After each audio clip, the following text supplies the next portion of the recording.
大家好啊，係我阿愁，又嚟同大家講笑話。點解要入嚟呢個頻道呢？就係要話俾人聽，好好笑，真係好好笑。唔好意思，咳有聲，你有兩聲咳。呢段片呢，我就不斷重複碌過3次，但係我3次都繼續笑。咁希望大家睇完呢段片都同我一樣咁好笑。第二個講乜嘢呢？喂，呢個好，呢個 OK。第二個古仔係講咩呢？上網睇到啦吓。認識一位孤兒院長大嘅朋友，有一日佢突然間走去借高利貸，跟住佢又借到1000萬，直接人間蒸發咗。結果呢，嗰班高利貸嗰啲人呢，就揾到佢親生爸爸媽媽。即係我覺得呢個世界就好簡單，話俾你聽咯，即係你相信呢件事會發生，你咪做得到咯。即係你要揾有咩做唔到啫？即係如果佢再生，咩做唔到嘅世界？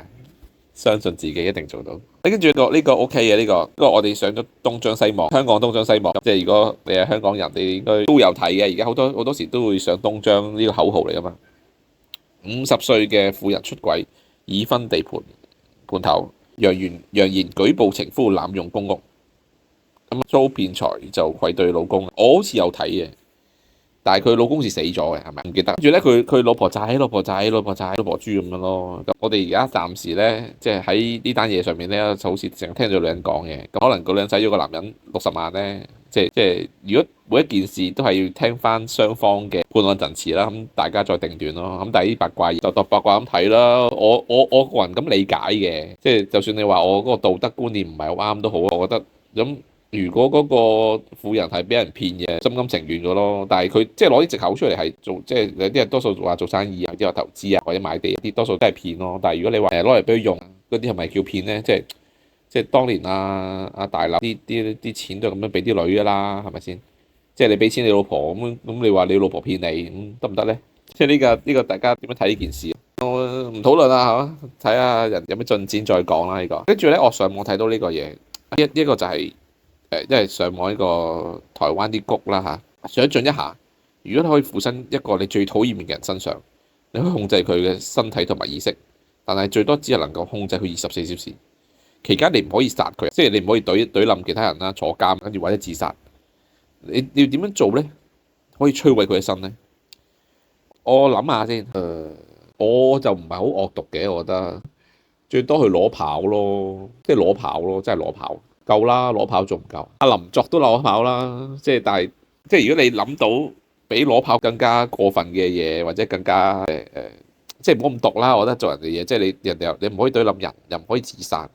咁你要摧毀佢一生嘅話，就嗰個人就留低一啲記憶嚟嘅啫，即係尊嚴啦，係咪？佢又唔死，即係話當然啦，你可以害到佢以後雞毛鴿血係例如即係借攞大筆錢，或者借完啲錢仲要攞現金，跟住掉晒落海燒鳩咗佢，咁咪得咯，係咪先？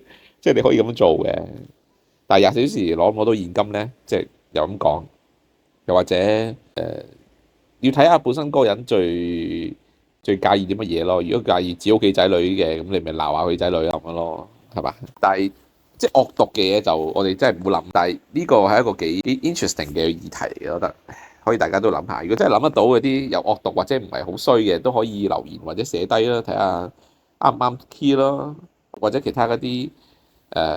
讀者啊或者聽眾會覺得你嗰個答案啱唔啱啦，所以我哋唔開心嗰陣咧，記得要聽下嗰段錄音，嗰段錄音真係好好笑。好啦，呢單係咩？單係見到啦，呢單就係講咧，即係 Yahoo 新聞講咧就話全球國家自戀排名，德國第一，中國先第三啫喎。咁啊，集體個主義孕育自我嘅人格，咁再睇啦嚇，即係我就咁睇個分 page 嘅啫。大家都係睇下分 page，如果內容自己入 Yahoo 睇啦嚇。台灣就18，我點睇呢？點解佢冇？可能佢冇講美國，我覺得美國應該都好前嘅，但係中國第三嘅話，應該美國第二啦。Anyway，咁我先講德國啦。德國係絕對係咁樣嘅。我識嗰啲德國人呢，即係我小弟都以前咧幫德國佬打工一段時間，都幾長時間。即係嗰種自我咁德國人咁自我價值咁高，覺得自己咁叻咁驕傲，自己德國人嘅人真係好咯，即係佢即係對民族感覺好強烈，我會咁講。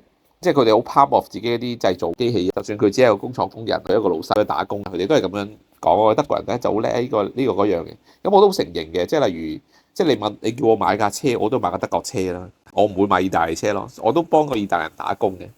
咁先唔好講意大利人啦，我哋講德國啦。咁你幫啲德國人做嘢，你知道其實佢哋都幾要求好高啦，幾合理嘅。所以即係呢個就係佢哋有啲似日本嗰種匠人精神咯。咁但係佢哋就好識或者好接受新嘅嘢咯，係啦。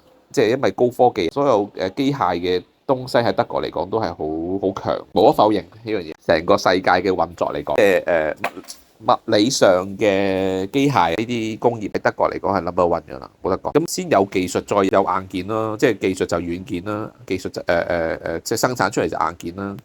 咁都係 therefore 點解而家我哋即係中國話做唔到光刻機呢啲問題咯？但係啱啱上網就有一段片就即係話中國做到光刻機啦。咁希望都做到啦，呢啲係技術嘅問題咯。突破到技術問題就好簡單。好啦，跟住呢話呢單新聞呢，我就真係要講。咁好多人都唔知嘅，呢個係乜嘢呢？世界拳王，因為前英國嘅世界拳王啦，跟住就有個阿波就係一個美國嘅超級網紅，咁出名，好有錢，好串。就似呢嗰個泰神呢，就係俾佢拉咗出嚟復出。咁最後佢就召低阿泰神啦，但係泰神60幾歲，即係如果嗰單嘅話都可以，即係大家揾下啲資料啦，睇到阿泰神上一次同呢個阿坡打，咁但係即係老練裝怕少拳咯，只要你後生，咁呢個60歲嘅阿叔，就算係泰神都好，都唔夠你打㗎啦。咁上次咧拉屎咧，其實都鬆晒手嘅，因為一樣道理咯。拉屎嗰幾 minute 其實阿坡可以走埋 KO 泰神，但係見到阿泰神都已經。即係仲頂住咯，嗰個意志好強，就收咗手啦。咁呢單嘢就唔同啦，呢單嘢其實咧，你會睇到咧，阿坡咧俾人打，即係如果上網睇到翻啲片啦嚇，一定有啲片揾到出嚟。佢話即係佢俾人臨拉屎嗰下咧，佢係真係預咗俾人哋 KO 噶啦，即係佢知道自己真係唔夠打。咁當然啦，佢作為一個網紅，可以即係製造到輿論同埋賺好多錢啦。佢哋呢啲真係可能呢個拳賽都賺超過10個億美金，唔出奇。一啲都唔出奇，喺美國裏邊，所有嘅城市或者你喺美國裏邊你紅咧，即係所賺到錢唔係你想象得到嘅，即係例如 OpenAI， 例如嗰啲晶片 Nvidia，包括娛樂事業都係啦。佢俾人卜完之後咧，即係俾人哋 KO 啦，即係我哋上網揾呢個段片出嚟，哇！即係咁樣咯，真係俾人哋打到我，真係哇！嗰拳嗰個真係成個人醒晒。咁我想講呢單嘢就最簡單就係即係喺只要。任何一件事喺實力面前咧，其他嘢都係 bullshit。喺實力面前，其他都係 bullshit。OK，好啦，今日就講住咁多先啦。如果覺得啱聽，覺得有啲位好笑嘅，或者真係分享到出嚟，大家開心嘅，咁多啲 like and share 啦，多謝你。